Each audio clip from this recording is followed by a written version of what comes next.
never slow up, no I don't take shit, I got no love for the fakeness. If you wanna play tough and wanna hate this, I'll go show up.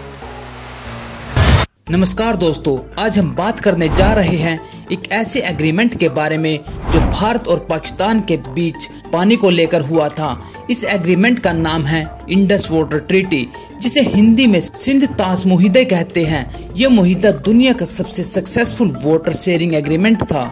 दोस्तों, पाकिस्तान की तरफ से किए गए Bharat Pahalgam terror attack के बाद हमारी government ने इस एग्रीमेंट को सस्पेंड कर दिया है। क्या है ये एग्रीमेंट और कब बनाया गया, आइए इसको हम बिल्कुल डिटेल में समझते हैं। सबसे पहले बात करते हैं इस एग्रीमेंट के बैकग्राउंड की। 1947 में जब भारत और पाकिस्तान अलग हुए यानी पार्टीशन हुआ, तब दोनों देशों के बीच सिर्फ जमीन का ही बंटवारा नहीं हुआ बल्कि नदियों का भी बंटवारा हुआ। दोस्तों, पंजाब के इलाके में जो नदियां बह रही थी जैसे इंडस, झेलम, चिनाब, रावी, ब्यास और सतलुज, इनका फ्लो पाकिस्तान की तरफ ज्यादा था, लेकिन इनका ओरिजिन भारत में है। इस वजह से दोनों देशों के बीच पानी को लेकर काफी टेंशन रहती थी। दोस्तों, 1948 में भारत ने कुछ समय के लिए पाकिस्तान का पानी रोक दिया था। इसके बाद दोनों देश के बीच एक पानी की लड़ाई सी शुरू हो गई थी। इसको हल करने के लिए वर्ल्ड बैंक बीच में आया और उसने दोनों देश के बीच एक समझौता कराया यानी एक एग्रीमेंट कराया। ये एग्रीमेंट 1960 में हुआ और इसी एग्रीमेंट का नाम पड़ा इंडस वाटर ट्रीटी। इस एग्रीमेंट को भारत के प्रधानमंत्री जवाहरलाल नेहरू और पाकिस्तान के प्रेसिडेंट अयूब खान ने 19 सितंबर 1960 को कराची में साइन किया। इसके मुताबिक इंडस रिवर सिस्टम की 6 नदियों को 2 हिस्सों में बांटा गया। वेस्ट की 3 नदियां इंडस, झेलम, चिनाब पाकिस्तान को मिली और ईस्ट की 3 नदियां रावी, ब्यास, सतलुज ये भारत को दी गई।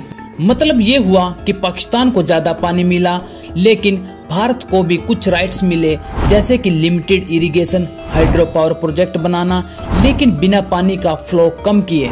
ये एग्रीमेंट एक तरह का कॉम्प्रोमाइज था, जिसमें भारत ने अपने राइट्स थोड़े कम किए, लेकिन शांति के साथ मांग मान ली गई। इस ट्रीटी के बाद दोनों देशों ने कई साल तक मिलकर काम किया और वर्ल्ड बैंक इसका नेचुरल रेफर बना रहा। इस एग्रीमेंट के तहत एक परमानेंट इंडस कमीशन बनाई गई, जिसमें दोनों देश के कमिश्नर हर साल मिलते हैं, नदियों का डाटा शेयर करते हैं और अगर कोई डिस्प्यूट होता है तो उसे मिलकर बैठकर हल करते हैं। अगर दोनों एग्री नहीं करते तो पहले वर्ल्ड बैंक के एक्सपर्ट आते हैं और फिर जरूरत पड़ी तो कोर्ट ऑफ एट्रीब्यूशन में केस जाता है। लेकिन आप सोच रहे होंगे, क्या ये एग्रीमेंट हमेशा शांति से चलता रहा? तो इसका जवाब है नहीं। जब भी भारत और पाकिस्तान के रिश्ते खराब होते हैं, जैसे कोई अटैक या वार होती है, तो इंडस वाटर ट्रीटी एक पॉलिटिकल टूल बन जाता है।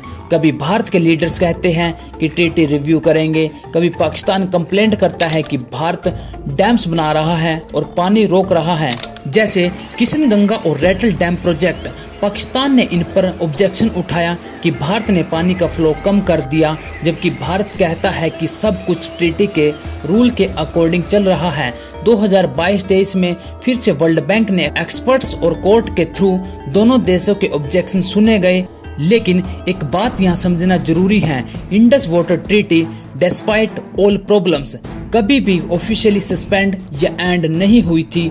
जब 1965, 1971 और 1999 में वॉर हुई थी, तब भी ये ट्रीटी ऐसे ही चलती रही। ये ट्रीटी दुनिया के सबसे लंबी चलने वाली वाटर ट्रीटी में से एक थी और इसने कई साल तक दोनों देशों के बीच एक पानी का सिस्टम बना के रखा है। आज के टाइम में भारतीय गवर्नमेंट ने इसे ऑफिशियली सस्पेंड कर दिया है। अब पाकिस्तान वर्ल्ड बैंक जाए या कहीं भी, अब भारत पानी देने वाला नहीं है, क्योंकि पाकिस्तान की तरफ से किए जाने वाले टेरर अटैक से भारत तंग आ चुका है और भारतीय गवर्नमेंट ने इसे ऑफिशियली सस्पेंड कर दिया है। तो दोस्तों, अगर वीडियो अच्छी लगी हो तो वीडियो को लाइक, शेयर, सब्सक्राइब जरूर करें। धन्यवाद।